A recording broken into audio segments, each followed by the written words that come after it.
focus, DMart's one stock which is seeing some cuts, 4.5% nearly, after posting a weak set of numbers. Mahima joins us with the bull case and the bear case on this one. It's an interesting one. Listen in.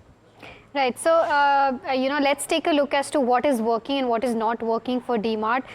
To talk about, firstly, the kind of Q3 performance that came in for DMart. Revenue did meet estimates and was up 17%, but it was a complete miss when it came to EBITDA, PAT, as well as margins. Margins shrunk to around 7.6% versus that of 8.3% last year.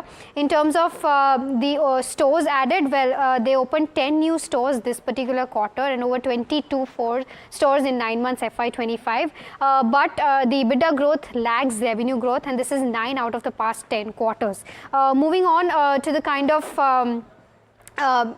quick commerce competition that is coming in. DMart Ready did see a revenue uptick of 22%, but still, because of rise in competition, which is kind of impacting growth, DMart did take a lot of discounting into consideration, which is why their margins slipped for this particular quarter. Moving on to the operational metrics, the same-store sales growth did improve to 8.3% versus that of 5.5% last quarter. But in terms of again the discounting factor, the discounted affected margins, and the margins slipped to around 7.6%, and even the discounting impacted the kind of revenue per square feet. The stores did increase, but the revenue per square feet just saw a slight uptick of around 3%. Moving on to the kind of view that brokerages have on this counter, Bernstein is extremely bullish on the counter, has given it outperform with a target price of 5,800 versus that of Citi, which is maintained sell with a target price of 3,350. They've also said and cut the EPS estimates and EBITDA estimates by 4% and 3 to 7% respectively. So this is the overall view as to what has happened with DMart in Q3 and what's the bull versus bear case for Avenue Supermarts. Okay, thank you so much for that, Mahima.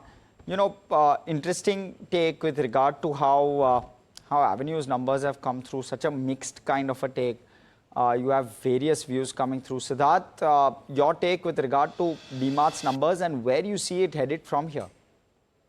Yeah, Harsh, I think weak set of numbers, change in management, and the increasing competition from the Q-commerce players. So what we believe is that with all the three top Q-commerce players having raised funds recently, the competitive intensity is only going to increase from here. While we believe that the DMart's value-focused model could coexist, but it will find challenges, and they would need to review their model going forward to survive in this competition and the quick delivery, quick commerce kind of a space. Having said that, the core value business continues to do well. Even we have cut our estimates by about 4 to 7%.